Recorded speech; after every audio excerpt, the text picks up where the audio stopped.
Some of the heaviest fighting this month in Syria broke out this morning in the capital of Damascus. As Charlie D'Agata reports from Amman, Jordan, government forces fired on rebel positions on the same day the last UN monitors left the country.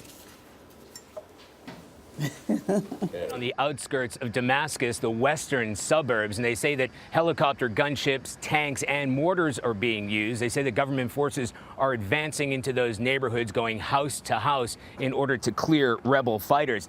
Now, the spike in violence over the past couple of days, reported to be the heaviest fighting Damascus has seen this month, comes as UN monitors are pulling out. Their mission had ended. It was decided that it wouldn't be extended because the situation is far too dangerous, and frankly, they weren't doing much to stop the bloodshed in the first place.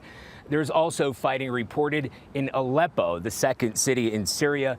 Syrian state television showed what they called a pro-government rally in Aleppo and the capture of weapons from rebel fighters.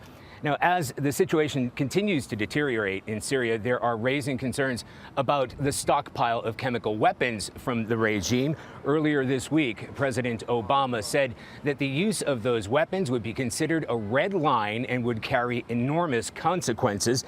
To that end, the president called British Prime Minister David Cameron yesterday to discuss the chemical weapons and said even the threat of use of those weapons would cause the United States and Britain to revisit their approach on Syria. For CBS This Morning, I'm Charlie D'Agata in Amman, Jordan.